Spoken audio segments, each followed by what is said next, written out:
Welcome everybody. Thank you very much for coming along. This is the kick-off for our whole Green Open Home season, which is running from now until the 17th of November, and that involves all sorts of home tours as well. You may have noticed a flyer discreetly under your bums. We have 3 speakers today who we are so thrilled to welcome. Beanland is going to come first. He's from the Heat Pump Federation, and he'll be giving us a sort of overview of heat pumps and other electrification options. Followed by Steph Chan here, who is an installer, who's going to be talking us through the practicalities of actually installing. And then we have a consumer-based approach. So Jeremy Gibb, who is also one of the hosts of our Green Open Homes tours, has recently had an air source heat pump installed, and it's been part of a huge programme of reducing the carbon emissions of his home. So without further ado, welcome to Bean. Would you like to take your place? It's rather grand being up here. Good evening, everybody. Thank you very much indeed for turning out on a Monday evening. At least it's dry, which is great, big help. All right, and I've called this, myths or magic, politics and technologies of domestic energy transition, because it is a transition. And I think actually, right now, with this moment in history, the sort of net zero target and talking about green, and I hear what you're saying about your green initiative right now, but we're finding that there's a lot more traction to be had by talking about the energy transition as a whole, what its implications are, and why it's important, and why it's ultimately going to be beneficial for everybody in the UK. So I'm assuming that most of you have got one foot in the sort of decarbonisation camp one way or another. So I didn't really, we've got several ways of presenting this sort of information. Some of them are animated, but fundamentally this is just a graph of global surface temperature increase from pre-industrial times, and you can see that we're climbing fast. And it's not so much the temperature that's the problem, although it is a problem. The speed at which it's increasing is a significant part of the issue. And people will say, and I'm sure you've heard them say, well, the planet's been through this before, it cycles, gets hotter, gets warmer. Yeah, it does, absolutely get that. But the one thing we've got to remember is that right now, the last time the planet was at this sort of temperature, the humanoid population was about 400,000. So you could move that number of people around the planet and find them somewhere that's still comfortable to live. There's now 8 billion of us. So even if this was entirely natural, we would still have a colossal problem. Okay?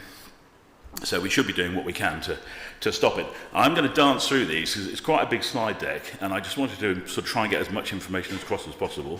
You're going to publish the slide deck, I think, so you'll be able to digest it at your leisure afterwards, and obviously we'll be here for the questions. But we're sometimes asked, why is it electrification is carbon efficient?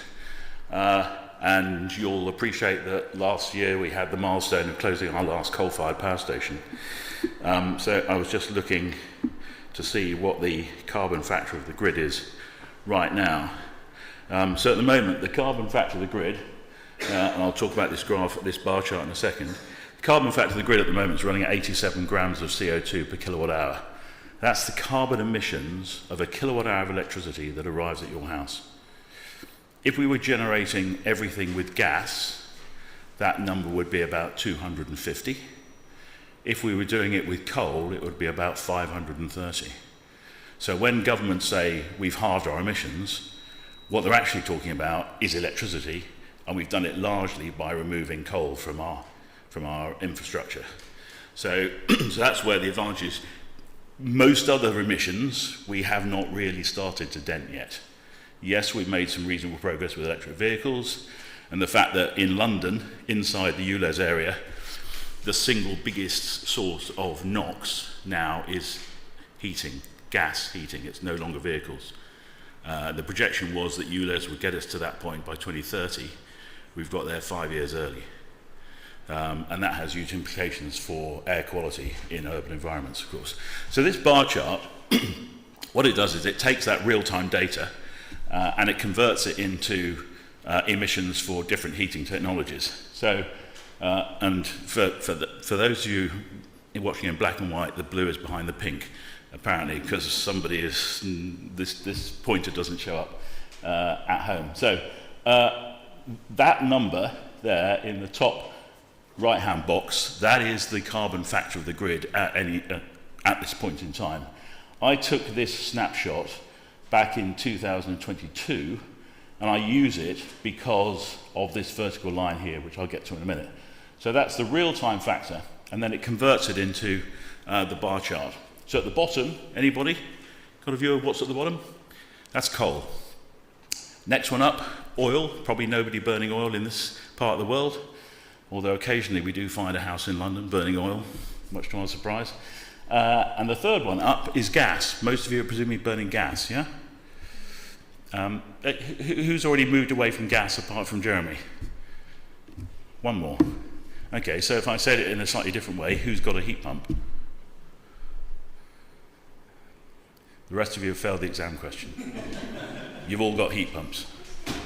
Think how miserable your life would be if every morning you had to get up and walk to the farm to get fresh milk. The point of that is that gas refrigeration technology, heat pumps, are absolutely everywhere. They're ubiquitous, and they're absolutely vital to the way we live our lives now. So fridges, freezers, air conditioning your cars, tumble dryers now, some coffee machines. I mean, this technology is everywhere. It is not something new, and it's certainly not something to be frightened of. So the fourth one up, the last of the grey bars, that is direct electric resistive heat. So anybody who's still using electric panel wall heaters, night storage, that sort of thing. And then the top two bars, the gold bars, those are representative of heat pump emissions, very crudely ground source and air source, but it's not quite as simple as that. The reason why I use this snapshot is this line here. That is a line at 233 grams of CO2, and the grid was running at 230, so it was pretty well on that. That is the number that appears in building regulations at the moment. So if you're doing carbon emissions calculations for planning, that's the number, okay? But what it shows you is that if you hit your heat hard, you have done a huge amount in terms of taking your emissions from your own homes down, because the single biggest emission for you, for most of us in our own homes, is heating. Just very quickly, I thought it was worth addressing the issue of hydrogen. People heard about the talk of hydrogen as a potential? Okay. So this just very crudely represents the number of wind turbines, relatively speaking, that we would need if we were to use, in the bottom, if we electrify when we assume it's all coming from wind and we put it into heat pumps of some sort. This is the scale of the wind deployment that we require in the North Sea. If we're going to do it with hydrogen and convert that green electricity into green hydrogen, transmit it, well, store it, transmit it, and then burn it, we would need 6 times as many wind turbines. And the real fundamental problem with hydrogen at the moment is that the UK is currently using about between 40 and 50 gigawatts of hydrogen a year, and current government's aspiration is for 10 gigawatts of green hydrogen. So the first port of call for that 10 gigawatts of green hydrogen is to displace the 40 or 50 gigawatts of brown, black, blue hydrogen we're currently using. The chances of there being any available to inject into the grid, 0, even if it was a good idea. We have in the UK the highest spark gap. I'm going to make an assumption that before the Russian invasion of Ukraine, many of you probably didn't really think too much about how much you were paying for your gas and electricity, and I suspect you all know exactly what you're paying for your gas and electricity right now. Okay, we have a massive spark gap. That is, in our world, that's the gap between electricity price and gas price. And what these two charts show, one a bit difficult to make out, I appreciate, but This is the European average, this green bar in the middle here, and this is the UK. So it shows we've got this huge disparity between gas and electricity pricing. And that converts into fewer heat pumps. So this top chart here is number of heat pumps per 1,000 homes and the spark gap. So the bigger the spark gap, i.e. the more expensive electricity is, the fewer heat pumps we get deployed. Not exactly rocket science. And what that translates into is this, which is the statistics around deployment of heat pumps across Europe, and you can see that the UK is right at the bottom. Okay, and that's because right now it's very difficult to make a financial case just for a straight transition from a gas-fired boiler to a heat pump. There are things that can be done to make it attractive. Why is heating so much of a challenge in the UK?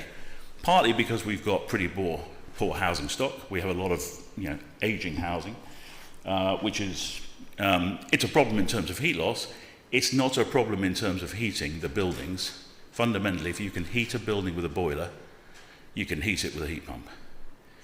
And more critically, if you can heat it with a condensing boiler that's actually condensing, then current generation of R290 propane heat pumps leave condensing boilers in their wake in terms of being able to deliver temperatures into radiators.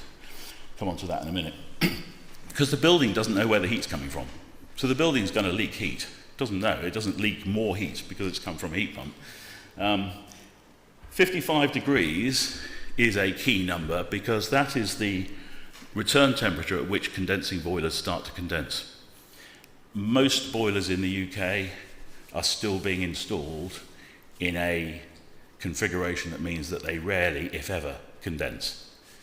In 2005, we launched the mandate for condensing boilers, so it became a legal requirement for all boilers to be condensing, but there was no mandate to commission them in condensing mode. As a result, they were still going in sort of 80, 60, so 80 degrees out, 60 back, never condensing. The difference in efficiency is around 15%. So that means most people have been paying about 15% more for their gas than they should have done for 20 years. Okay? Now, 55 degrees is now in building regulations for new build and for complete system replacement, but not yet for straight boiler replacement. The reason why 55 degrees is also of interest to us is that it's not a bad starting place for a heat pump of any sort. So if the mandate had been brought in 2005, most buildings would have had a replacement boiler in the last 20 years. If they'd all been brought down to 55 degrees in that process, pretty well the whole of the UK's housing stock would now be ready for a heat pump, and an efficient heat pump. So, missed opportunity. Now the new government came in, lots of big stuff at macro scale. So more wind, more offshore wind, some onshore wind, haven't seen the evidence yet. Obviously more solar, new transmission lines.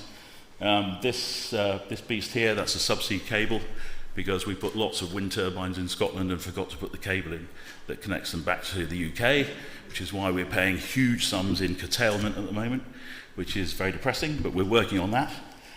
So lots of, and Great British Energy, lots of big macro stuff, but not so much at home scale, at domestic scale. And there's this debate about where these assets should go. You know, where should we be putting solar? Should we be doing rooftop first rather than ground mounted? And I have some sympathy with that myself. But we've also got to put it into perspective in that there's more land allocated to golf courses at the moment than there is to even the solar pipeline. But I do personally think good idea to do rooftop like this first. And there's also a question about onshore wind. How do we feel in the room about onshore wind? Anybody not like onshore wind? Okay. I mean, that's sort of typical in audiences like this, finding a very, very small number of people who just don't like it. It's fine. I've been debating onshore wind with my own MP. He was completely dead against it until I started sowing seeds around installations like this. That is a community-owned wind turbine down in Bristol. And I give you this scenario. Community-owned wind, most large hospital complexes are basically industrial buildings. So how about putting a couple of full-scale wind turbines in the middle of big hospital complexes, turbines owned by the community, so community benefit, also of course the fact that they've got some ownership starts to reduce the level of resistance. The electricity generated is private wired into the hospital, so it doesn't go near transmission. The hospital gets a much lower cost to its energy, releases funds, does more hip replacements. Just something to think about. And governments have been calling, ever since Rishi Sunak actually, have been calling for a grown-up conversation with consumers, which they've then chosen not to have. And I'd like to think that this is why we come out to meet communities such as yours on a pretty regular basis. This is the second of 3 we're doing this week. Well, I did one on Saturday, today, and Thursday. And it's important because not only do we get an opportunity to tell you what we think, we also get to learn what you think in the Q&A, and we can carry that back into government. And when Treasury says to us, well, how do you know what the community is saying? We say, well, we've been out and met them 50 times this year. When did you last leave Whitehall and talk to consumers and talk to communities? So the conversation back from you this evening is just as valuable for me, okay? So don't be shy. Commission on Climate Change, 7th carbon budget's published. I think one of the problems, and I have talked to the representatives from the CCC on a couple of occasions about this, they're talking about 7th climate budget, which is 2038 to 43, I think. That seems like a long way away. And there's a risk that because they're so far out in the future that people think, oh, I don't have to do anything about it yet. So we have to make sure we keep sight of the 4th and 5th carbon budgets, which we're currently trying to address at the moment. Urban air quality I've already touched on, and the fact that London, the single biggest cause of NOx now is burning gas. The reason why that's important is it's the CO2 that's bad for the planet, but it's the NOx that's bad for the people. And you'll recall the tragic case of the young girl who eventually got air quality put on her death certificate several years ago. We are currently losing between 25 and 35,000 people prematurely, they've all got pre-existing conditions, to poor air quality in the UK. So, it's a huge issue. And what we need to cling on to is the fact that heat pumps are zero emissions at the point of installation. So the emissions, such as there are back in power generation, not where the heat pumps are deployed. So they are hugely beneficial to urban air quality. This one I think is really important. You're all familiar with this concept of fabric first, fabric second. Is that a term that you're... No? Oh, lots of not shaking heads. Okay. So you'll be familiar with this idea of fabric first. This concept that you need to fully insulate or do double glazing or whatever it is before you deploy a heat pump or take the energy transition. In an ideal world, you'd say, yeah, good idea, because then you've reduced your demand, you end up with a smaller heat pump, it probably costs you a bit less, lots of benefits. However, for most people, the trigger for taking the energy transition is boiler failure. And it is inevitable that your boiler will fail before you've done all of your improvements to your fabric. And the last thing we want to do is to stop people taking the energy transition, okay, because if they just replace their boiler because they haven't done all these things, they're lost for the next 10 to 15 years. So it's really important, and so this is why fabric first, fabric second.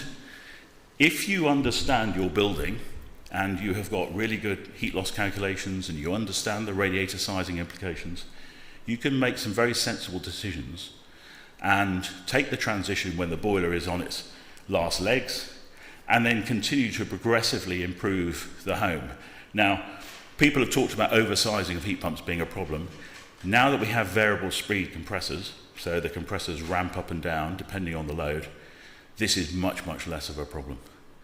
Okay? And in fact, I would argue that for many people, having a little bit of extra bunts is not a bad idea, because you might decide, well, I'm going to do a loft conversion, or I'm going to convert the garage into a playroom. You do not want each one of those to trigger a heat pump replacement because you've so tightly sized. So a bit of additional capacity, I think, is a good thing. The picture in the middle of the heat pump here, that picture in the middle, that actually is a live installation. The government did a bit of research onto what are the hobbies of early adopters of heat pumps, and you'll be not surprised to learn that they are wine, travel, wine, fine food, travel, and gardening. And so that's heat pump for a gardener. We're going to revise the way that, as most of you have got an EPC, Energy Performance Certificate? Yeah? Most of you? Okay, we're about to head into a mechanism to revise the methodology that produces energy performance certificates. They are notoriously poor. And in fact, currently, there isn't an EPC on the planet that recommends a heat pump. The technology behind it cannot recommend a heat pump. So we're coming up with government is coming up with a new mechanism. So that will provide you with a better energy performance certificate. An offshoot from Octopus called the Centre for Net Zero are producing something called the Smart Building Rating. You're all familiar with the concept of charging electric vehicles on cheap electricity, yeah? Anybody who drives an electric vehicle? Right, so you've got time of use tariffs, you're charging overnight at home, lower cost tariff, yeah?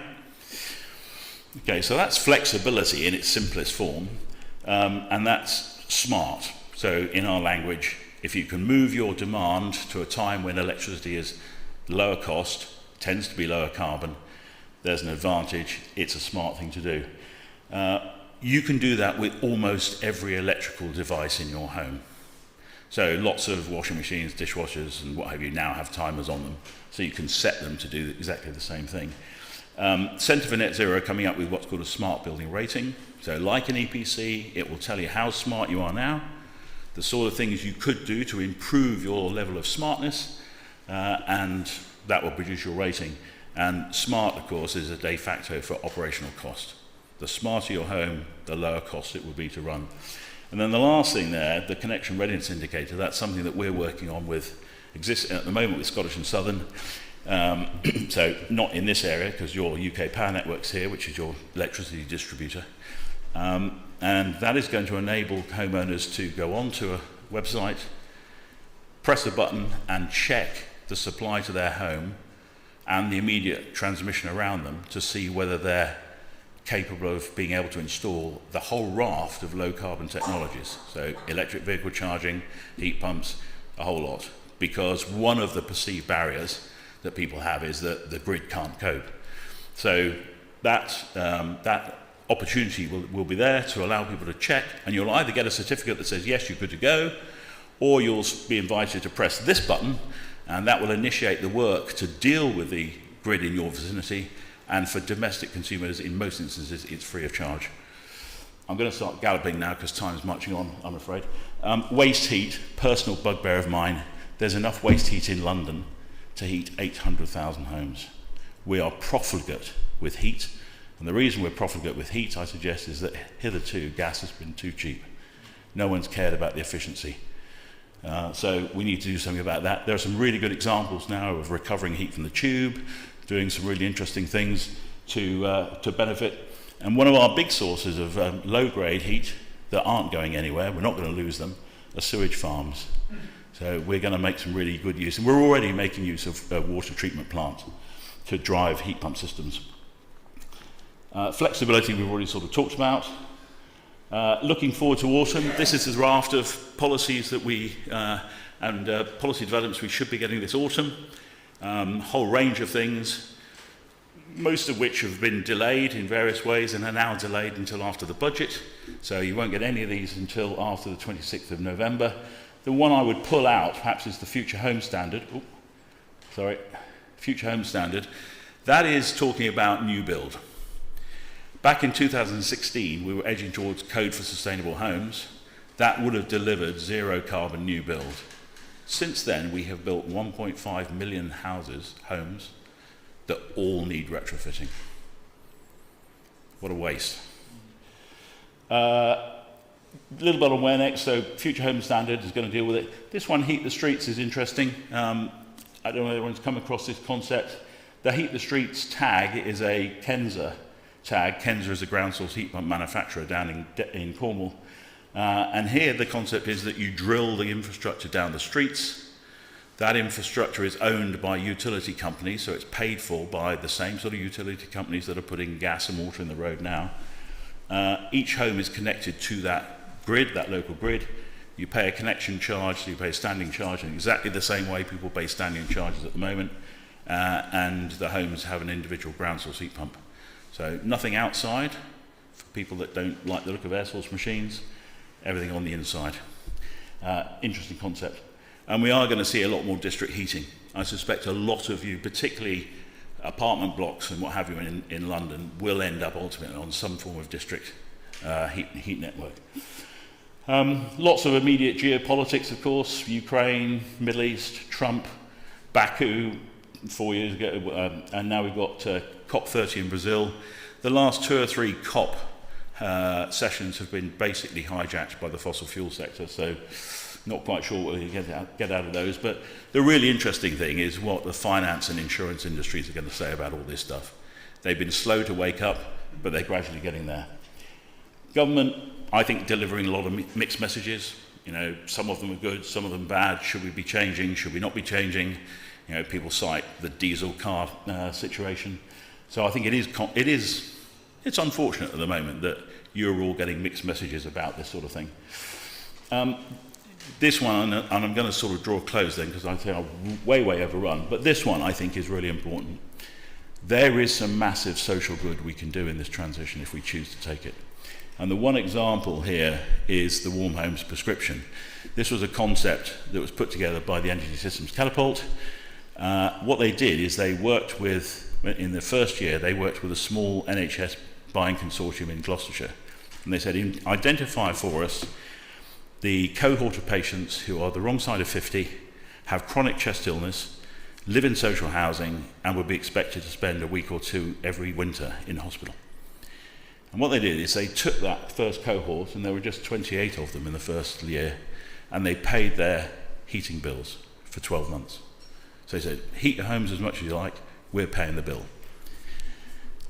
I'm going to say they kept them all out of hospital. I don't think that was quite true, but they kept most of them out of hospital. Now, the economics are extraordinary because the cost of heating a social housing unit every year, for a full year, around about £1,200 a year. The cost of an intensive care bed, £1,750 a day. The Chancellor of the Exchequer should be charging at this and doing it everywhere. So there are some really good opportunities here. If we chose to do this, we could do some fantastic things. And just so that you when you look at these slides in the quiet of your own homes when you can't sleep at night, this is just a list of places you might go to for some help. Some respected names up here. I think the Prime Minister has a role. You know, I think he's got to come out and make some explicit statements.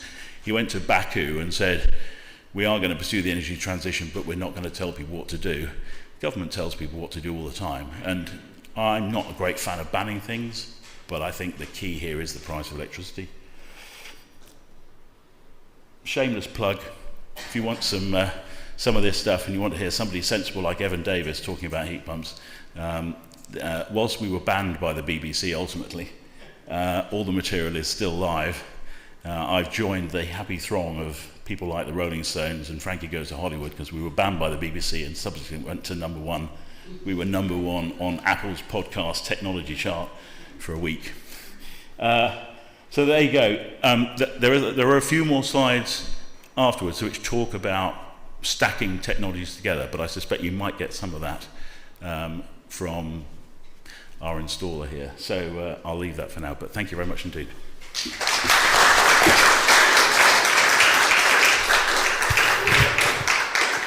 Thank you so much, Bean. That was so interesting. Lots of very scary statistics there, as we would expect, but also lots to be hopeful about and some really exciting developments in technology there. Yeah, you mustn't be scared. Yeah. We've got 25 years, so don't be scared. Which takes us on to the practicalities, which Steph is very kindly going to talk us through. Steph was with Next Step Heating. Yeah. All right. Yeah. Hi everyone. I'm Steph. I'm here representing Next Step Heating, formerly worked at Octopus Energy in the centre for net zero actually, where we were focusing desperately on looking at, what heat pump adoption is likely to do in the UK over the future and what's preventing people from installing heat pumps. I went to install a heat pump in my own house and was sort of confronted with the reality as a homeowner of trying to seek this sort of, recipe for installing a heat pump in a Victorian home, and found it immensely frustrating, inspiring a move directly into the industry. So to clarify, I'm not an installer. Next Step Heating arranged the company such that there's a couple of us, it's growing actually, so 3 or 4 of us who work on the design of the whole heat pump system, and then we work with a network of trusted, experienced heat pump installers who are the ones physically plumbing it in your house. So practical considerations here. I don't want to talk too much about 101 of what is a heat pump and what are solar panels and things like that, unless you'd like to ask that at the questions, but more about, when it comes to actually doing the thing, what are the types of things you're going to run into, and which would be really helpful to know in advance. So to summarise, we'll look at the key stages of installation, some of the practicalities, costs, timescales, clearances, sort of allowed locations, and it can get a bit confusing about where exactly you can put a heat pump. When is the best time to get renewables installed? Heat, unfortunately, is literally invisible, so it tends to be that most of us think about it once we start to feel chilly, but that's also when heating engineers are most busy. So there's a bit of strategy involved, perhaps, in when you time it, and then also how to get the most of your system once installed. So from our perspective, from every installer's perspective, there's a whole process to go through. So the gas boiler mentality is a little bit more like looking at a house and sort of guesstimating the size of the boiler to go in, normally the largest size available, since we haven't been too concerned about them actually condensing, and homeowners haven't necessarily understood what it means, the kilowatt rating on their house, and how that's supposed to relate to their own property.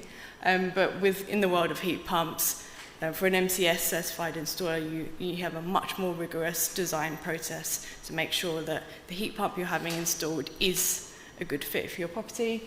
There's the installation, of course, and there's, importantly, I think, a handover stage of explaining to you, the person with the heat pump, what is this box in your garden? How are you going to know if it's doing a good job or not? If you're paying the right sort of price for your energy over time, etc. So this stepping into the first stage, design, the heat load of your property, most of you have probably seen a diagram like this before, which is kind of illustrating where you lose the heat in your house. And this is just kind of to point out that in a solid brick house, at least, so for your typical Victorian or Edwardian archetype, you're losing most of your heat through an exposed external wall, the highest proportion of your heat, generally speaking. So mid-terraces benefit from a better form factor, less external wall actually being exposed, but any semi-detached or detached buildings, solid brick wall is going to contribute a lot to your heat load. The roof, because heat travels upwards, is also another big one. The floor, less so. The windows, less so. Moving from double to triple glazing is, for example, is usually not such a huge move of the needle. And then the heat load, when I talk about the heat load, I'm talking about the amount of heat energy needed to maintain your house at whatever you think is a comfortable temperature. The default is normally about 21 degrees, but you can choose to design it for higher, at a specified outdoor temperature. So that will basically translate into the required power rating of the heat pump. And yeah, every MCS certified installer is required to conduct their own heat loss assessment. So sort of first tip is that if you do change installers across the process, your second installer will likely need to also do their own separate design. So most installers will not be comfortable sort of transferring someone else's design and installing based on that, because it just kind of creates an issue of responsibility in the equipment chosen. So don't pay twice for design. And to point out something which is sometimes gets confusing because there's a lot of information online about underfloor heating, needing underfloor heating with a heat pump. So I just want to clarify two terms. So the heat load is fundamentally related to the fabric of the building, how much heat it loses, while the heat emitter output is basically how much heat your underfloor heating or radiators are capable of emitting. And increasing, having underfloor heating basically doesn't change your heat load. So those two things are just very separate. Your heat emitters just need to be able to deliver at least the heat load of the house. Otherwise there'll be a shortage of heat. But there's no such thing as a house which is too leaky to install a heat pump, installing underfloor heating and then becoming ready for a heat pump because you haven't changed the heat load of the house. This is the Beanland Aerotherm Plus range. They come in different sizes depending on the kilowatt output. They do get bigger. They do become double fan units for this particular range. As you go into the larger kilowatt sizes, Jeremy will talk to you about the double fan heat pumps that he has. And they get smaller as the kilowatt, they become single fan units as the heat load gets smaller. So just a little quick exercise. Does anyone have any idea what sort of heat pump would be appropriate for a property of this archetype? A mid-terrace, potentially with some heat recovery, or it doesn't have a lot of air leaks inside it, and double glazed windows. Of the previous three, is it suitable for a heat pump first of all? And if so, what would we expect to see on this house? 7. 3 to 5? Yeah. Okay. Yeah. Yeah.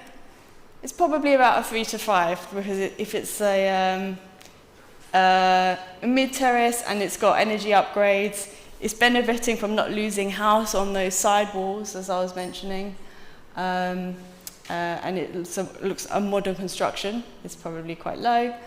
How about this one? It's a mid-terrace, but it's a Victorian house with solid brick walls. It's got double glazed sash windows, and it has a newly constructed rear extension in this case. 7? Did someone say 7? Bigger. Yeah. Yeah. Most houses like this, we would, after doing the heat loss calculations, install a unit like this, a 7 kilowatt unit. And how about this one? It's a semi-detached house with solid brick walls and double glazed sash windows.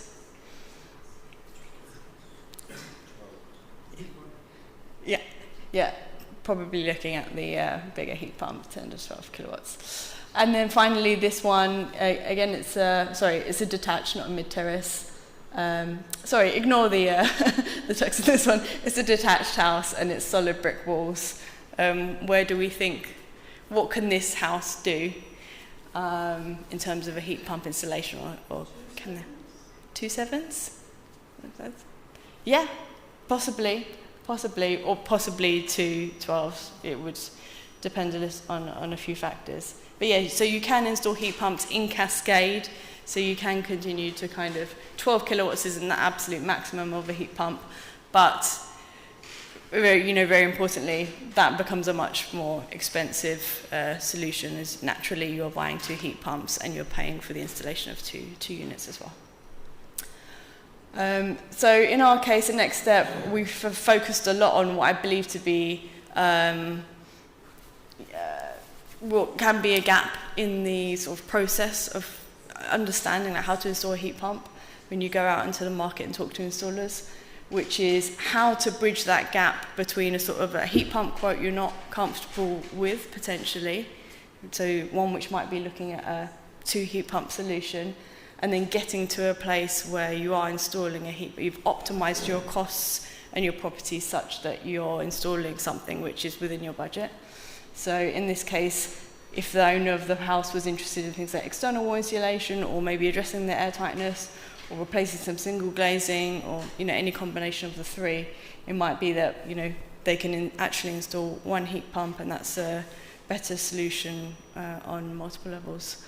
So the installation itself, what I've put in red is the kind of scope of a basic heat pump installation. That's everything from the outdoor unit, the flow and return pipework, to an internal hot water tank.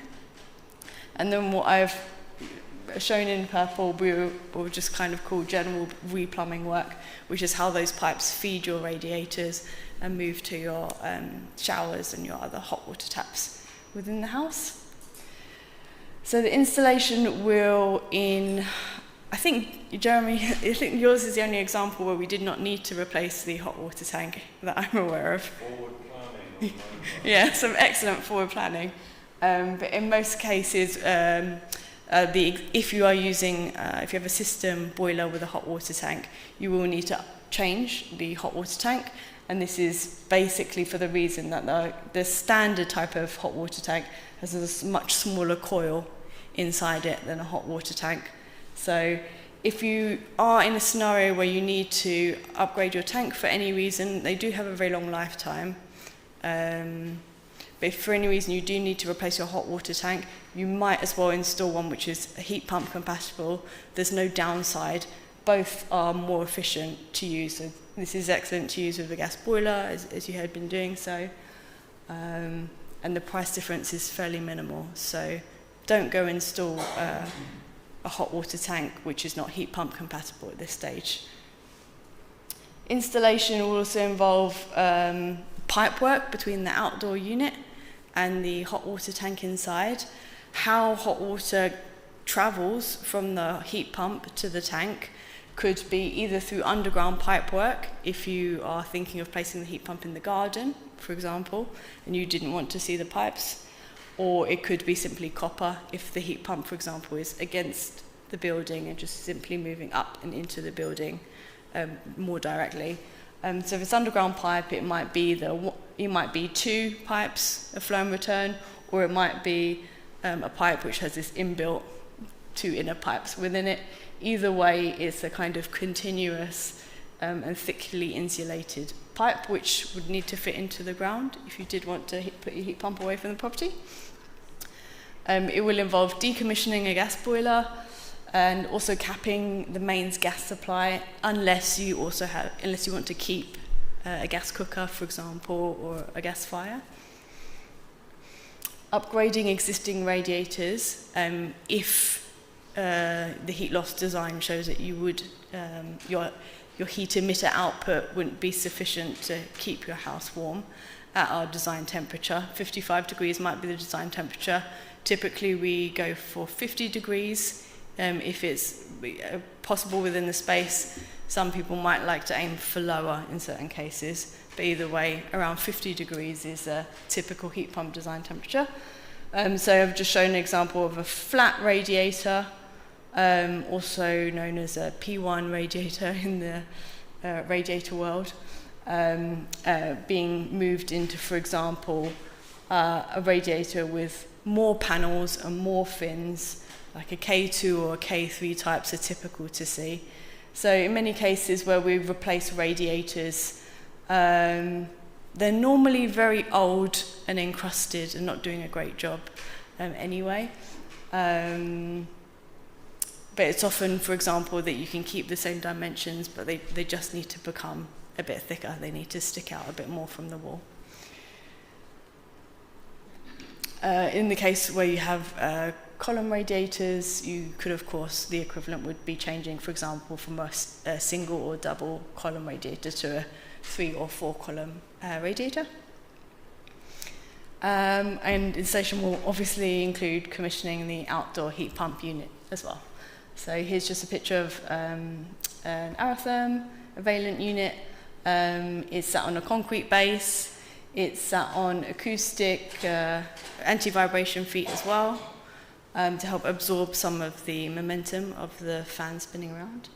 There's a sort of power switch shown there. So there is a red AC isolator which is placed somewhere near the heat pump. And finally, the handover involves explaining controls and app control and setting up, remote monitoring. So the kind of brilliant thing about transitioning to a heat pump, in addition to the decarbonisation, is that you are generally becoming much more, inheriting like a set of tools which allow you to be much more informed about what your equipment is actually doing. So modern apps, a way of tracking the equipment's performance, and also the ability of your installer to track it remotely as well. So debug issues as they arrive, potentially from a laptop, which is very different to the typical process of sort of calling a gas boiler engineer in winter. So in terms of practicalities, I've got far too many slides for the allotted time, so I'll just focus probably on this. Costs, sound clearances and allowed locations. This is, generally speaking, some ballpark figures after the BUS grant for that base installation. So I'm not talking about moving a hot water tank or replumbing a house or anything like that, but for installing the heat pump, the hot water tank and commissioning it all is approximately within these regions after the BUS grant. Yes. Yes, that's right, yeah. So the BS grant being, £7,500 from the government. As of now and until at least March 2028, hopefully there will be a grant following that date too. Other costs which will potentially be involved in installing a heat pump can include getting a power supply for the heat pump, boxing out for internal pipe work or digging that trench for any underground pipe work, making that concrete base underneath the heat pump, maybe wiring for thermostats. This can be avoided. And if you are changing anything about your utility or hot water tank cupboard, perhaps some joinery, new radiators, supplying and installing them, and possibly any other thermal upgrades you want to do in tandem with a heat pump. So, yeah, I won't talk too much about the running bills. I think we've already touched on that.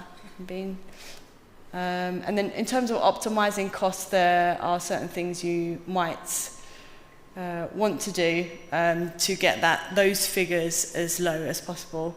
So in terms of the heat pump, we've got the BUS grant, as I've just mentioned. Where you place the heat pump with respect to the tank will influence your costs, because you may or may not need to buy and dig a trench for underground pipe work. The number of zones or the number of thermostats you have within the house may influence the amount of wiring costs and the cost of purchasing thermostats.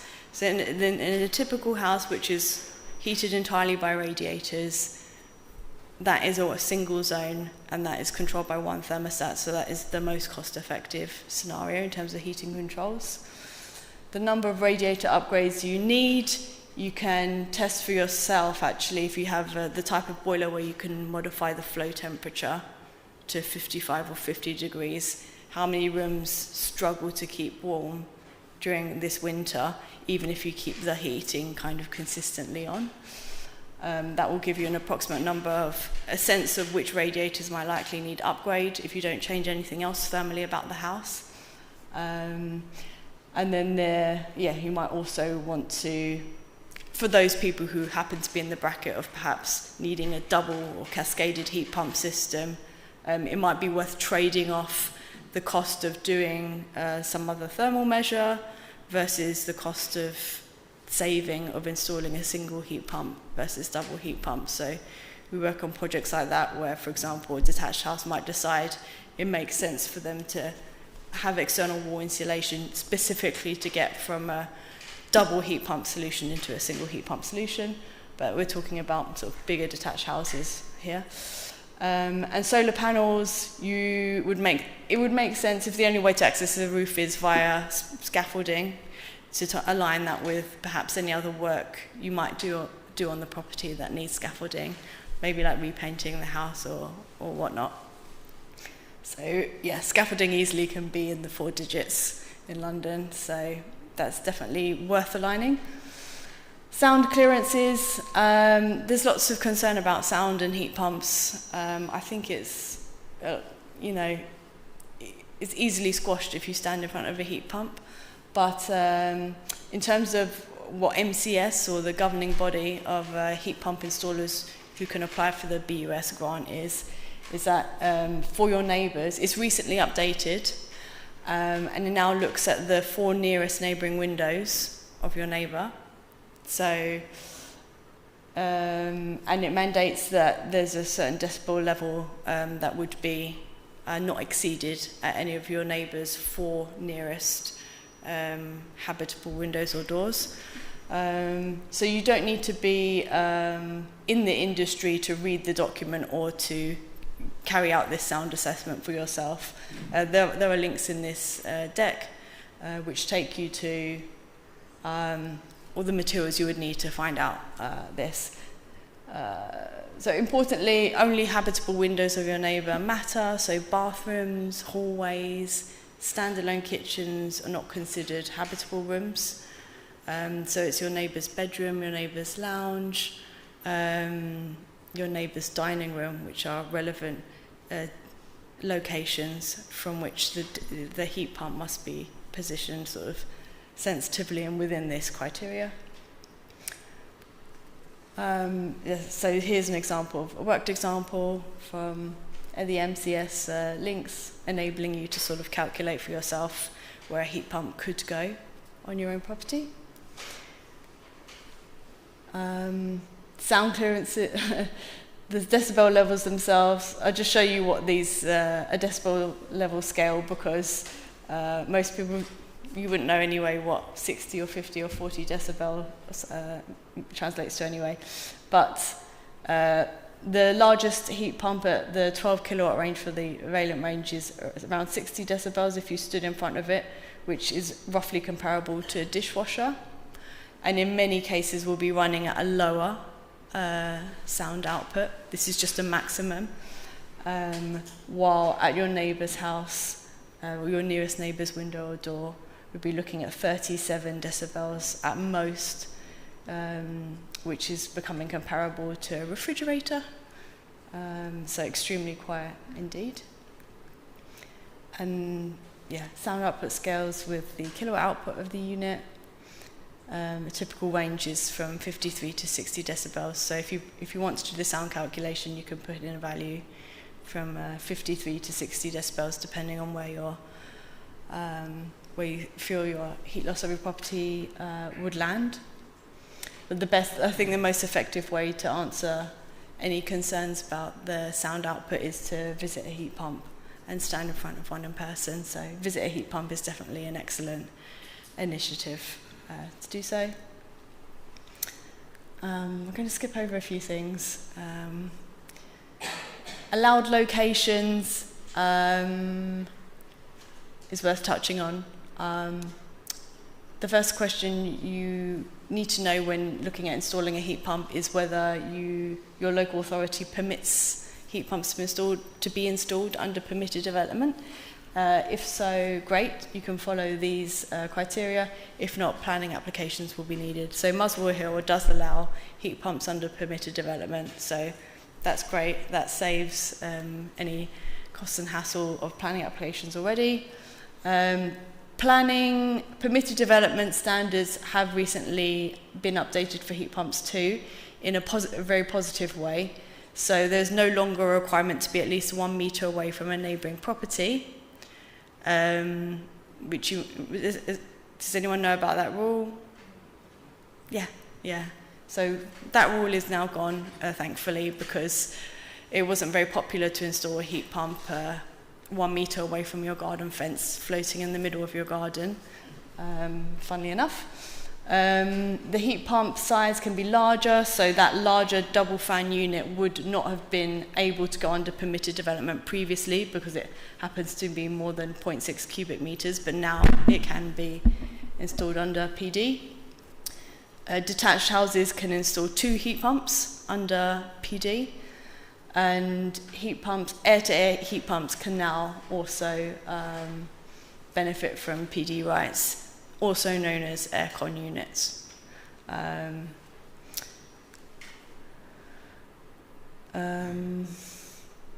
Let's skip over this for now. I won't touch too much on solar panels because I think there's far more solar installers out there. It's easier, it's a much more easier manageable project, but there are also permitted development rules concerning where solar panels can be placed, which naturally you will need to adhere to as well.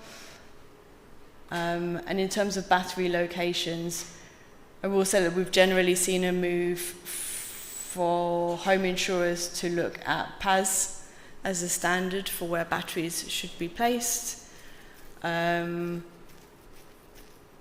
to summarise the guidance, placing the battery outdoors generally tends to be the best option in a typical house, because the guidance doesn't recommend lofts, voids or roof spaces, any bedrooms or cupboards opening onto a bedroom, or any protected escape routes, or basements or cellars. So lots of areas where you might want to hide sort of equipment are not necessarily being recommended under the guidance. And home insurers themselves are using the PAS guidance as a criteria more and more.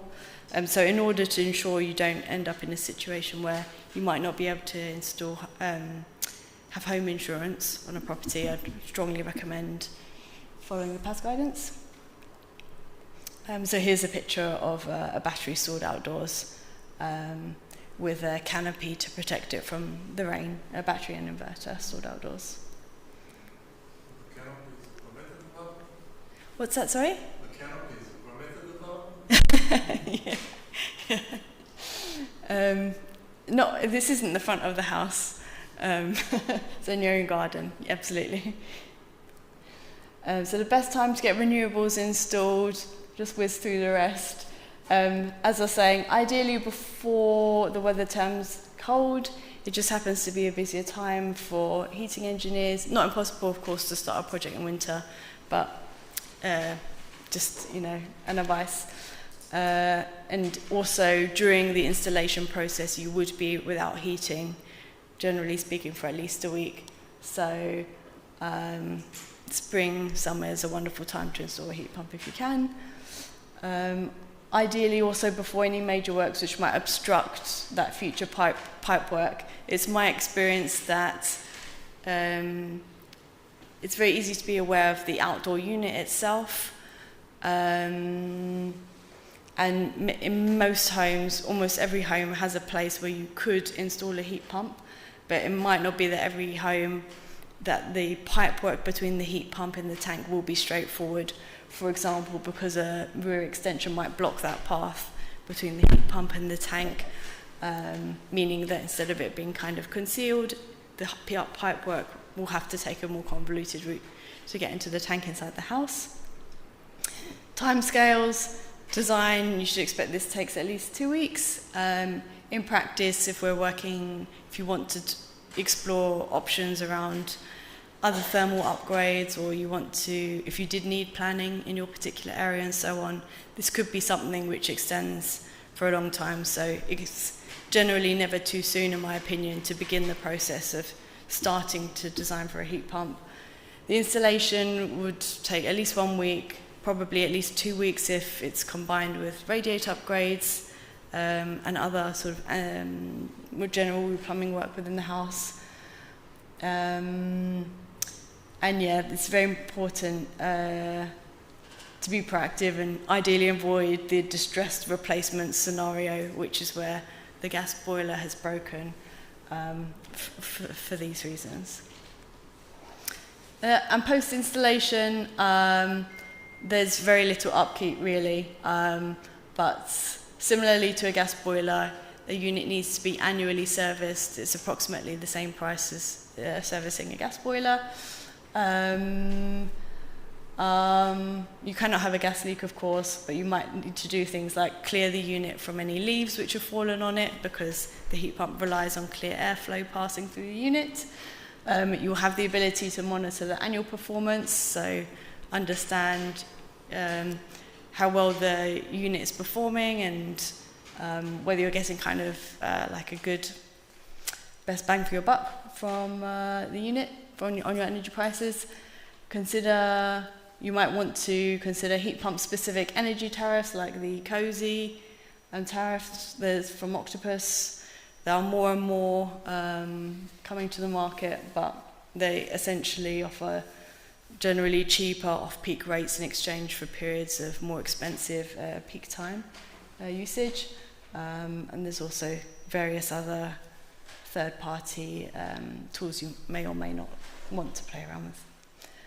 But yeah, I'll wrap it up there. So visit a heat pump is where I would recommend going to speak to existing heat pump owners and stand in front of a heat pump while it's on. If you want to check things like noise levels and whether it keeps a house like yours warm over winter. You don't need to be an installer to contact MCS or Ofgem with questions about the BUS grant or any other criteria about a good heat pump installation. So yeah, thank you. I've just linked to my colleague Casper there.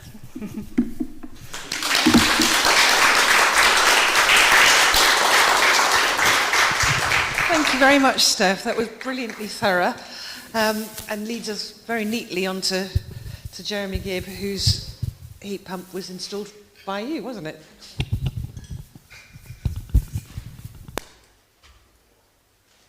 Okay, well, thank you very much, both Bean and Steph. I'm the customer's perspective, and we've had the heat pump working for a few months. We haven't really hit really cold weather, but we had two big concerns which we discussed with Steph. One was, were we going to be warm enough? And the other one was, were our electricity bills going to be too high? And so far, good news on both fronts. But I'm going to just go through pictures which just show the story of the work that was done. So this is a hole, and this was hard work actually, but it's the hole for the foundation for the heat pump. That is a trench.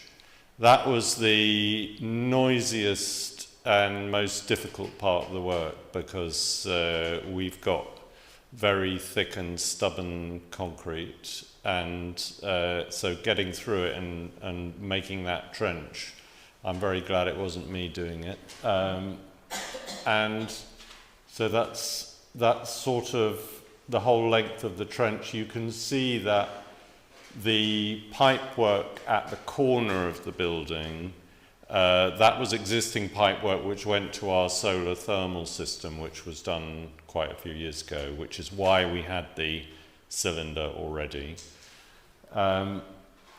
There, the hole has disappeared, but in the that's the footing for the heat pump, and the thing in the middle is a kind of drain to take water that drains out of the bottom of the heat pump. There is the pipe work that's been actually inserted in the trench, and then it pops out, goes through our garage and pops out there. And here's where it comes out at the other end. And then here's inside the garage after it's been filled in. So the pipe work is actually, no, it hasn't been filled in yet. That's where the pipe work is going to come through and through the wall of the garage. Goodbye to the boiler, and the final goodbye to the boiler. And radiators. So we spent, the main thing we did with Steph was this very thorough heat loss calculation of the whole house, which involved all these tables of saying how many British thermal units. We got to know British thermal units very well in this whole process, from never having heard of them before. She basically gave us a target. You've got to have this many BTUs in this room. In our sitting room, this was the radiator that we had before, and we didn't really realize, but it was a wimpish radiator that was just not up to the task. So this is the replacement. So it was each one bigger than the one before, and two of them side by side. For the downstairs, we really worked on trying to keep this look of the sort of old-fashioned column radiator look. So that, which is I think 3 columns, was replaced by these 2, each one 4 columns and side by side.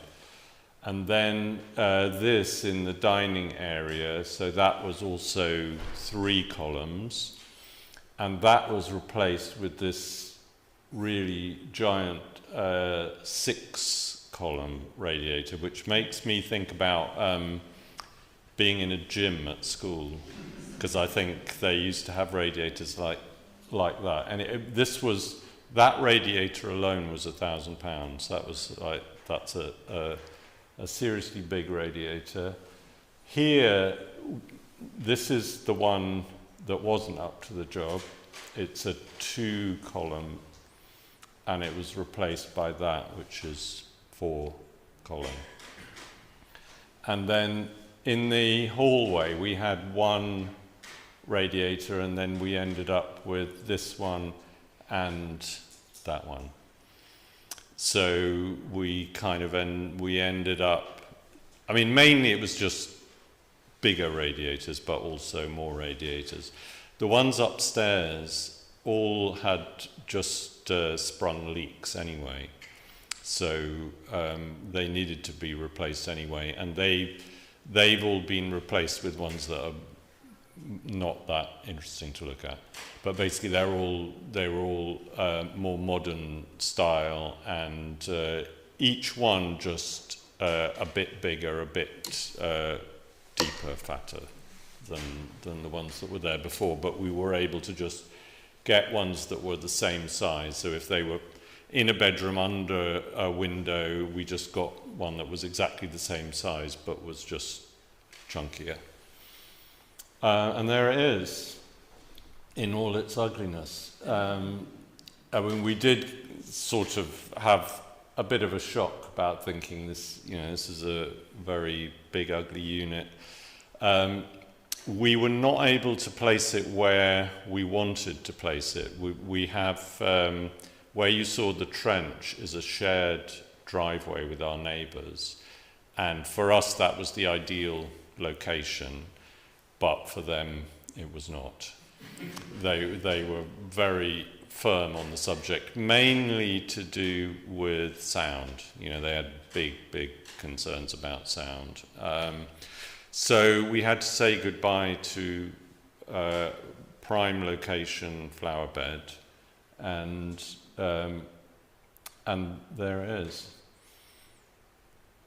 And we ended up, it was sort of touch and go as to whether we were going to have a 10 kilowatt version or a 12 kilowatt version, but they both actually looked the same and are the same size, and we ended up with the 12 kilowatt because I think Steph's thinking was that we could handle everything that the very coldest weather could throw at us, and even if it was running some kind of, what's it called, defrosting program or something, it would still be able to do everything else it needed to do.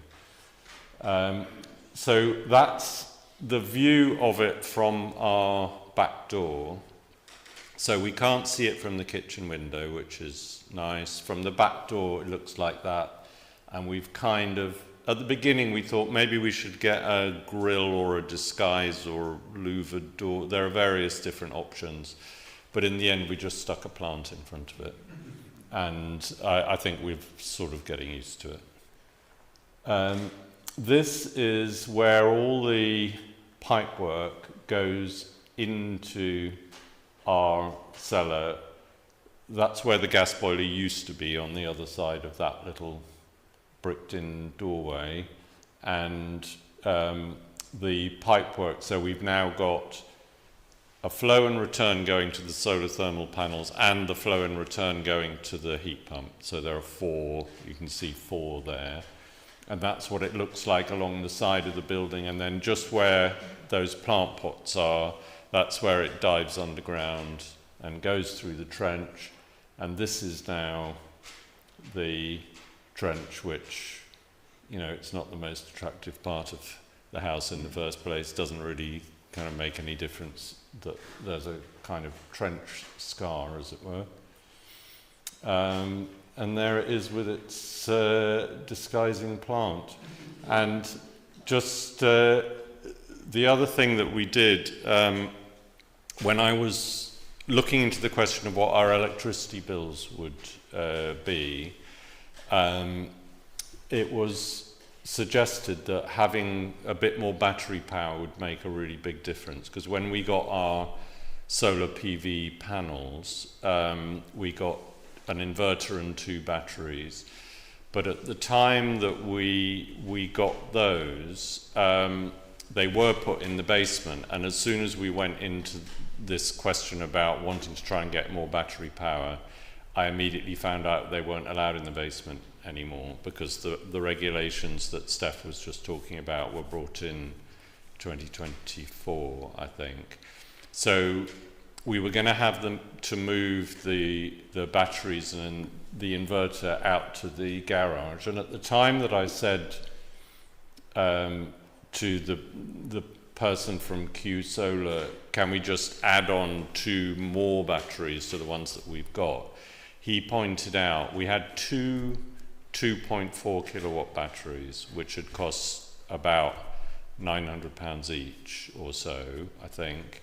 And a few years later, the better way to do it was to buy these 2, which were about £1,100 or £1,200 each, but each one is 9.4 kilowatts. So suddenly we jumped from having about 5, just a bit less than 5 kilowatts of battery storage to having over 18. So that's a really big difference. And that's the inverter got moved and the batteries got sited there. So that's the garage, and the heat pump is just the other side of it. So the cost of the whole thing, so we got the boiler upgrade scheme, which was £7,500, and after that the cost was there 6,500 and a bit, and then the underground pipework added cost that added 850. The 10 new radiators, the digging of the trench and the foundations for the heat pump, 7,500. And then this isn't strictly really part of the heat pump, but what we did with these batteries, buying the 2 new batteries and moving the inverter and connections and everything, there was an extra cost for we needed to have a new consumer unit for various other reasons. All the parts and labour are all free of that. So the government support is the one-off grant, the boiler upgrade scheme grant, so long as you're replacing a gas boiler with a heat pump, and that's the 7,500. And then the other support is that all the labour and all the materials that are all connected and part of it are all 0 rated for VAT, so that's 20%. And I just wanted to finish by I've done, these are super rough, quick calculations, but just to illustrate, when you've gone completely electric or almost completely electric, how a battery storage system can change the situation financially. So we're on Intelligent Octopus, so between 11:30 at night and 5:30 in the morning, we get a kilowatt hour for 7 pence. And so if we charge up our 2 batteries to full, which we have them set to just charge to full every night, that costs us about £1.76 a day. If we used the same amount, but we were paying the day rate, which is 28 pence, that would cost us £5.04. So on a daily basis, through having those 2 batteries, we're saving £3.78 in electricity costs. And so if on a monthly basis, that's about £113. On a yearly basis, it's nearly £1,400. So if and the other thing to say about that is that in the spring, summer, and autumn, we're going to be very close to not using any expensive electricity. So at the moment, I think we sort of run out of battery power in the late afternoon. And we've got everything set up. So everything that we can do, we do between 11:30 and 5:30. So that's it. Thank you very much.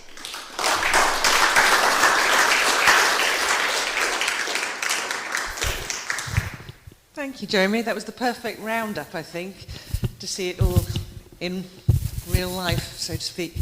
Can I invite you both to come and sit at the front here, and if anyone has any questions, put your hand up and I'll come and hand you the mic. Don't worry, I can do it. Hello. Can I ask a general question about the air source heat pump and orientation? Same as the PVs that you have orientation, is it true that positioning of a heat pump in a certain space would somehow change its power capacity or heating capacity?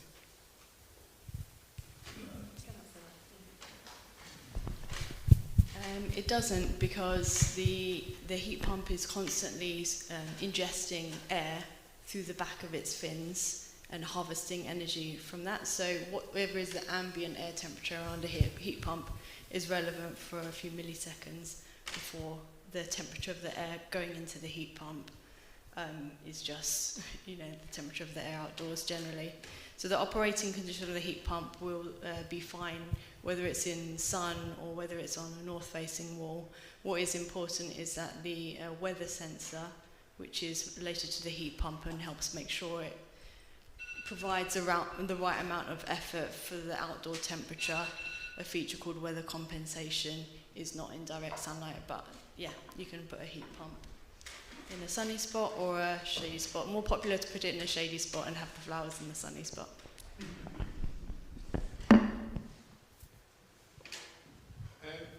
I wanted to ask what type of batteries those were, the great big thick heavy things on the wall. I think they're lithium ion, but I'm not very technically minded, so all I kind of know is I think that's what they are. I know what their capacity is, but you could look them up. They're called Hanchu. Now, I was more interested in the potential for fire risk and those sort of batteries, which seems to be similar to electrical bikes, have gone up in flames. Yeah, I mean, as I understand it, the reason why those regulations were changed in 2024 was to do with fire risk. We hadn't been told that the batteries that we had before that represented a fire risk, and nothing happened. But I guess we feel more confident about the fact that they are not in the house anymore. But I don't really know anything about how significant fire risk is. I don't really know that. I'm imagining it's very low risk, but that's what I hope anyway. Yeah, I just add a couple of things to that. I think a lot of the news stories you see about electric bikes going up in smoke is to do with the fact that they've been illegally modified to get faster speed out of them. So they've been tampered with. And the other thing I'd point out is, of course, the battery technology is advancing really rapidly at the moment. We've now got solid-state batteries running in parts of the world at the moment, and they're looking at 1,000 miles per single charge for solid-state EV batteries. So the technology is changing, so that's something to look forward to. And I'd also point out that there are now companies that will build a battery from component parts to fit your particular demand. So rather than having to buy units off the shelf, you would go to a company and say, this is everything else I'm doing. They will then size the battery so that potentially you can run your whole house off a battery, provided you can get enough electricity down the wire into it. You could run your whole house for full 24 hours. So lots of developments coming on batteries. And I think that the entry point for many people into low carbon technologies could well be batteries. Because if you can arbitrage the price of electricity between 7 pence a kilowatt hour and 24 and 28 pence a kilowatt hour, even if you charge your batteries overnight and 7 and then sell it back to the grid at 15, during full peak period, you've got that significant gain. So I think battery technologies are going to make a really big difference. Hello. Hello. Can you hear me? Yes, sorry, hello. Hi, thanks very much, really interesting, all the talks. I was wondering particularly about the situation with trying to install heat pumps in flats at the moment, particularly flats that are not on the ground floor, and is that possible and how possible? And also what proportion of, approximately what proportion of homes do you think usually need to replace their radiators when they get a heat pump installed? Thanks.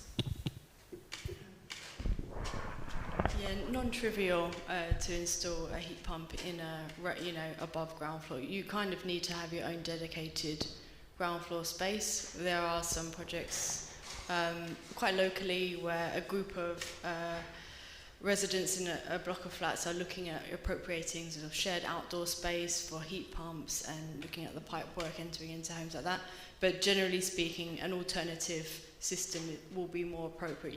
You in theory could have a heat pump on an outdoor terrace if the heat pump has that, or on a flat roof if any part of the roof is owned by the flat owner. But generally speaking, an alternative heating system will be the right choice. That could be an electric boiler for a small modern unit, or that could be a sort of more specialist system which combines things like heat recovery with a small amount of heat output. It could be an air-to-air heat pump. Those units are far lighter and far more possible to hang off a wall. And the second part of your question, what proportion of properties need radiator replacement? It seems historically, radiators have just been installed to match window sizes, right? So they're not really designed in any particular way to provide any particular heat output. We were just trusting that the sort of 80 degrees gas boiler would take care of it all.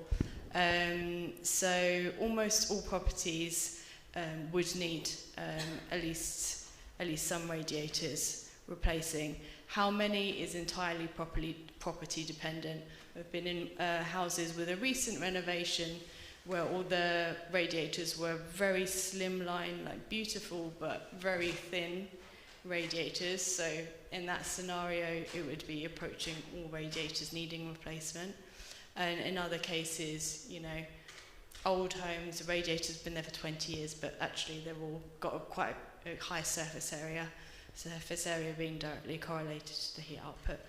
So yeah, it depends. You can always, it's always technically an option to install a heat pump and see how it goes with radiators, but with the understanding that if a room doesn't get hot, the next step is to upgrade the emitter heat output in that area, because the heat pump's output would be throttled by the radiator itself. I have a sort of just a slightly follow-on question. Sorry, can I just add a little bit to that? Because there is some data now on this. So UCL, University College London, were given a set of data from 4,700 gas boilers. And they reverse engineered the data and worked out that over 55% of them could have had the flow temperature wound down to 55 degrees with no changes internally at all. If you allow that temperature to creep up to 65 degrees, you're up to about 75% of homes. So it really depends on the target temperature that you're looking for, which relates to efficiency. And my point about a heat pump now being a higher temperature device than a condensing boiler is this, that if your heat pump is fully weather compensated, which means that it varies the flow temperature depending on how cold it is outside, if it has to run up to 65 degrees for 30 hours a year, when it's, you know, in this part of the world, -2 probably is your design temperature, for 30 hours a year, so what? The impact on efficiency actually is relatively modest. And I think the proof of that pudding is going to come through, because we've now got Octopus coming up with their, what do they call it? Hang on, I did look it up a minute ago. Zero disrupt. So they've got their new zero disrupt scheme, which effectively minimises the changes in the house, potentially using existing cylinders, all sorts of things, because they're allowing that R290 machine to run up to 60, 65 degrees, but only for very short periods of time. Okay, so I mean, when I spent my first 8 years installing predominantly in period-listed buildings. The number of times when we had to change all the radiators, 0. I had a brief follow-on question on the flats. What are actually the smallest air source heat pumps available in the market? Because, you know, all of the ones we've seen here were essentially for houses. And I have a friend in the south of France, and I think she has actually an air source heat pump which is on her balcony, and I think it's also an air conditioning in the summer. Yeah? So I think it's sort of, I mean, I would have a little terrace, yeah. I mean, I've got other constraints, but anyway, what is the smallest unit? And I've also seen actually just recently a fairly sizable hanging off the wall on the house. So it's somehow been basically put on the wall, on the side wall. Yeah, so aircon units are a form of air source heat pump. So they are air-to-air heat pumps as opposed to the air-to-water heat pump Jeremy has installed. Now eligible for permitted development rights, I believe. The difference is that in the UK we are predominantly running wet heating systems, i.e. radiators, and underfloor pipes of water running through them, and that's how we heat our homes. The heated water, you know, releases heat into the air that way.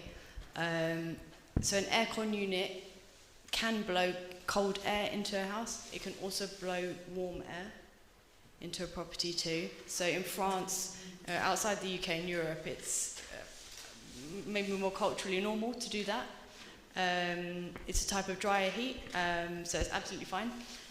So you can use an air con unit, which is generally lighter.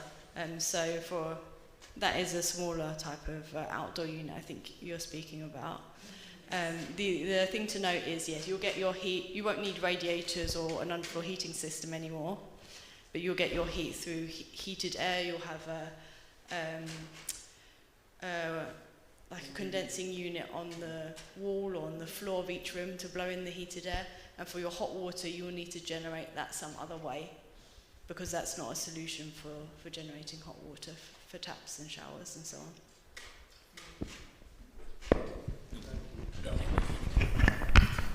Is this on? Yeah. I might just add that we've now got, coming from Europe, incidentally, balcony units. So the challenge with conventional devices like the ones that you saw on screen is that the air's coming basically in at the back or side at the back, and then coming straight out the front. These balcony units are specifically designed so that the air comes in laterally down the balcony and then is vented straight out away from the building. So those are coming through into the marketplace and are designed to provide heat loads that you might see typically in a flat. So that sort of thing is coming, but I still think that the vast majority of apartment blocks in the UK will end up on some form of heat network. It won't be lots of individual heat pumps hanging off buildings. I don't think that we're ready for central London to look like downtown Hong Kong. On the basis of the indescribably lengthy time. Can you have a mic, please? Sorry, you need a mic.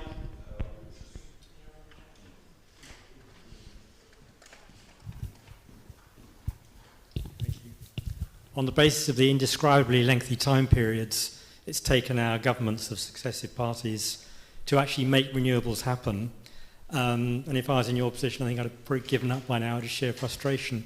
But listening to the three presentations, I am super interested in doing the whole thing at once. And I just want one supplier to tell me what I need to do.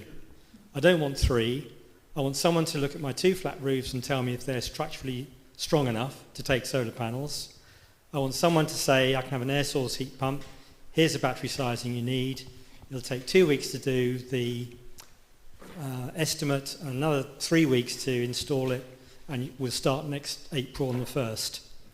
And it seems to me that there's such a fragmentation in this industry. Just listening to Jeremy's, lengthy but very interesting presentation. I want all of that, but I want it next April, please. Who do I go to? Yeah, what you described is one of the challenges, but of course there are no fossil fuel installers who would do all of those things for you. So this isn't a heat pump problem, this is a building services problem. Now, we've got to be a bit careful about trying to get all the skills under one roof, because this is one of the problems we're currently seeing with the eco scheme at the moment. So a lot of the horror stories that you see flashed across the front page of the Mail and the Express and the Telegraph are eco installs where exactly this is happening. A single company is getting a contract to do solar panels on the roof, external wall insulation, a heat pump. They cannot possibly be expert in all of those things. You end up with a jack of all trades, and all of these things are still requiring expertise. Even underfloor heating, in my view, is a specialist function. Every plumber will tell you they do underfloor heating. I wouldn't get a plumber to do underfloor heating. So the risk here is what you're asking for is a company that has expertise in all these technologies. I don't think that exists. And so the risk is you end up with something compromised, which I think you probably wouldn't want. Integrating them all together, that's different. And in fact, one of the provisions for PAS 2035 is the concept of a coordinator who would potentially coordinate all those things together and make sure you get best bang for your buck. But I think in terms of a single installer company, I think what you're looking at is risky right now. Might be different in 20 years' time. Right now it's risky. Could I just add very quickly that there are obviously retrofit coordinators. There are companies like EcoFurb that will produce a report of your whole house with a set of recommendations. And the other thing is there are green architects. So, in some ways, I would think that what you're looking for might need one of those three. Sorry, what was the company? EcoFurb. You can find, if you look on MHSG website, you'll find a reference to EcoFurb. Thank you. I think it's me. Just a quick one on the heat load, please. And we had our heat load assessed at 25 kilowatts, and that was too large to comply. We were rejected by one of the companies that's already been mentioned. So I'm just wondering about that. Now, looking at the -5 to 21 that you also showed, that's a large temperature difference. We hardly ever see -5 in London, really. And when we do, we'll put the log fire on and top up that way with the heat. So we're not really going to see, I think that 25 kilowatts never happens. We're never anywhere near it. And we probably would actually work, the house would work and be heated well with the heat pump topping up when we needed to. Is that sensible, and can we still get the grant if we do that? There's a bit of history here which is probably worth understanding. So someone like, 25 kilowatts, that's a big house. If it's genuinely 25 kilowatts, that's a very large house. And you're quite right, in London, the design external temperature wouldn't be -5. It's, technically I think it's about -1.8 at Heathrow, something like that. So I would go a bit more, I'd go a little bit more aggressive and go to -2.5 maybe. 21 degrees internal, we have now got an aging population. They're more sedentary. We've got a lot of people looking for 23 degrees. So the key here is to make sure that when you're talking to your installer, you talk to them about these design temperatures and you actually buy what you need, because what I'm seeing is a lot of developments aimed at 55 plus age group, for example, where the systems are designed for 21, the people are moving in, they're trying to get to 23 and they can't do it. That's a disaster. So 25 kilowatts that's big. But the question about can you put in a smaller heat pump and top up, yes, of course you can, in theory. So you're talking about a hybrid scenario where you potentially retain a gas-fired boiler maybe. There are two things to consider. The first is it won't get you the grant. No, just a log burner. Yeah, even that's a problem, because the MCS standard, which you would have to meet in order to qualify for the Boiler Upgrade Scheme grant, requires you to have 100% compressor coverage for the design heat load. There's a good reason for that, and the good reason, bit of history, is that the Scandinavian methodology says design for 90 to 95% of the heat load, and you top it up with resistive heat, an electric cartridge heater, which is why a lot of Scandinavian heat pumps have got cartridge heaters built into them. That works in Scandinavia because their electricity is really cheap.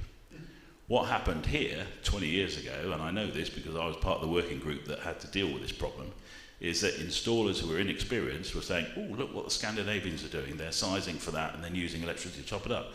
We'll do the same, but we'll do 60% or 70%, which meant you had immersions running basically the whole heating season. It was a disaster. And the only way to deal with that was to go for the 100% rule, because you couldn't police anything else. So that's the history of why that 100% rule is there. And because of that, your hybrid currently does not qualify for the Boiler Upgrade Scheme.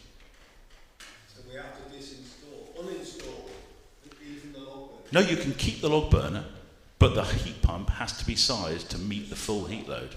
Okay? Nothing will stop you keeping the wood burner, but you have to size it for the full heat load. We're running out of time here, so I think 2 more questions. Is that okay? Yeah? Just a quick one on the log burner. Aren't you just replacing NO2 pollution with particulates? That's one observation on burning wood in London air quality area, obviously. My questions were for Jeremy, actually. I'm interested in installing an air source heat pump. My worry is a little bit about the noise, and I know that there's obviously this calculation. What you've created in your garden is very interesting, because it looks like you've created almost an acoustic enclosure, and you're putting some plants in front of it, so you're effectively trying to reduce the noise impact. Was that a conscious decision? No, I mean, we ended up putting it there because we couldn't put it where we wanted to put it, and that was the second best option, and we wanted it a bit hidden from the back of the house.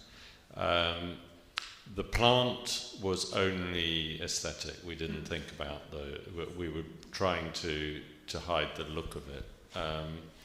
And on the noise thing, I wasn't really sure what to expect. And the biggest takeaway for us has been that we just don't notice the noise at all. I mean, even when it's actually blowing out cold air at you and you're standing right in front of it and it feels really cold, you basically can't hear it. There it is. I think people, it's a very, very widespread perception that noise is a massive issue. And so far, my sense of it is that it just isn't an issue at all. It's just that because you created that enclosure, that was what I was interested in. And particularly if you have a hard surface and a hard surface, so let's say you're putting it onto concrete, you've got a back wall, particularly if you're putting up at height on decks and stuff, the noise propagation from that potentially could be more destructive. What you'd created was an interesting enclosure. So that was, and the other part of my question was going to be, you showed the new radiators being installed, but did you also have to put lots of feeder pipe work? So did you have to have your floors up as well? No, because what we did was we just chose radiators that fitted into the same space as the old radiators. So the pipe work was, I mean, it was fiddly, but pretty limited. There was no need to lift any floors or get at any pipes under the floor anywhere.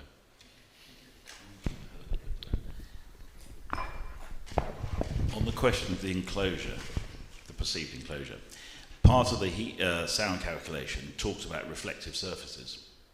And as a bare minimum, most heat pumps will have, well, they'll all have one reflective surface, which is the fair understanding on. Most of them will have at least two, because there'll be a back wall, and some may have 3 or 4, as you've got.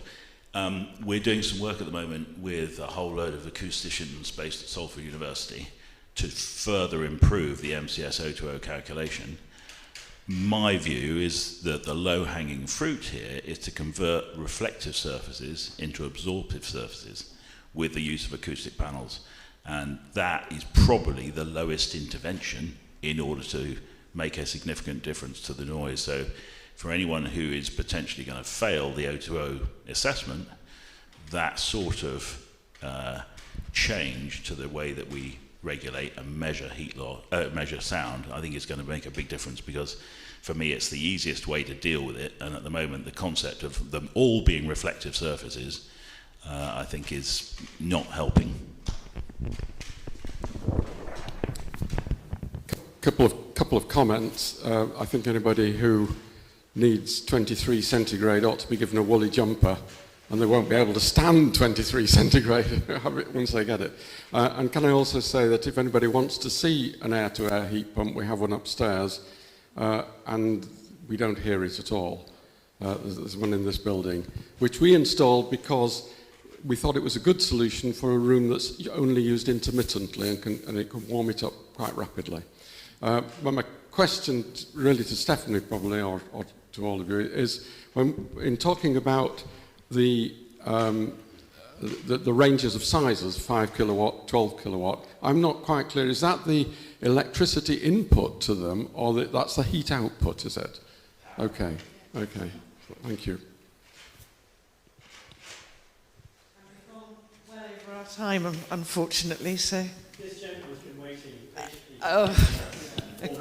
As long as you guys are happy to answer one more. This has got to be the last one, I think. Yeah. Basically on the water heating that goes with the space heating, given that the heat output, maximum heat output, is maybe 12 kilowatts, it's a lot less than my 100,000 BTU boiler, which does that mean the recovery time on the cylinder is much longer, or do you need to have a bigger cylinder?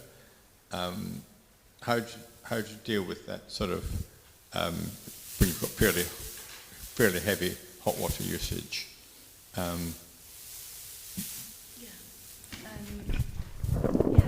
the R290 units can basically generate the same flow temperatures as boilers. So for things like the Legionella cycle, your heat pump is anyway sending 70 degrees flow temperature through the cylinder. So you can choose to, you can have a fast cylinder reheat, quite comparably to a gas boiler.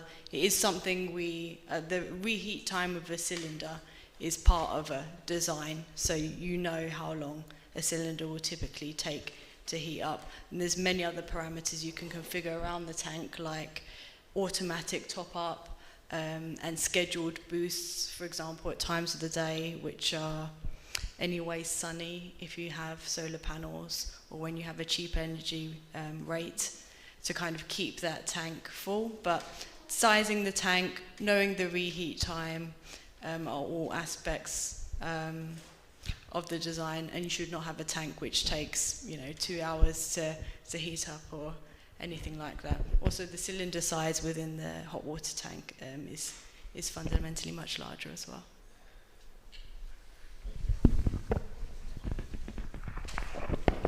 Yeah, I think the only thing I'd add to that is there needs to be an analysis of what your tapping points look like. What's the throughput? Have you got a shower head that's aerated and pretty minimal, or have you got a rainforest shower head? Those sort of things make big differences. And also, you bear in mind that in most scenarios, things are changing a bit with time of use tariffs, but prior to that, most heat pumps, you would prioritise hot water. So as soon as you were using a lot of hot water, the heat pump would be recharging. It wouldn't wait till the cylinder's empty and then start again. It would start to reheat as soon as you hit the hysteresis temperature drop in the cylinder. So you never, apart from when they first switch it on, you shouldn't really be looking at a full recharge time. But the key here is to make sure, and this is the part of the sets of questions that you need to discuss with an installer, not just sort of take the default position. I have been caught out. I always thought we were pretty careful about hot water demand, but I did get caught out once. I put in, I think it's probably about 30 kilowatts of Viessmann heat pump with a 500 litre cylinder into a little cottage in the south coast. And it was being routine. And that Viessmann unit is a high temperature unit in the old terminology, so it was capable of doing 62 degrees or so. And we started getting reports that they were routinely running out of hot water. I thought, they can't possibly, there's something going on here. Anyway, a bit of investigation, which is why I'm now much more cautious about such things. I discovered that their morning routine, he suffered from crippling arthritis. And so his morning routine was to stand under a roaring hot shower for 10 minutes. After which his wife immediately drew a big bath, a deep bath. And so, of course, they had got chomped through their cylinder of hot water, very quickly, in a very short space of time, because their usage pattern was unusual. But this is why it's really important, if you've got something unusual, like a requirement for 23 degrees, that those sorts of conversations are had up front to make sure that you buy a solution which is going to meet your particular demands. Okay? Thank you all very much. I think we've all joined together to thank them for a really interesting evening. I think you covered everything there. My brain is exploding. Thank you all for coming.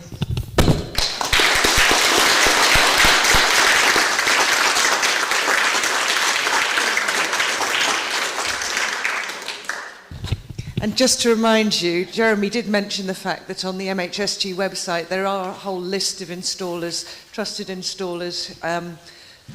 Hopefully that's a useful resource. And also, of course, the Green Open Homes tours is the chance to go and see houses, to see all these installations in practice, and to talk to the hosts and architects in a few of the cases. Have a nice evening. Thank you for coming, everyone.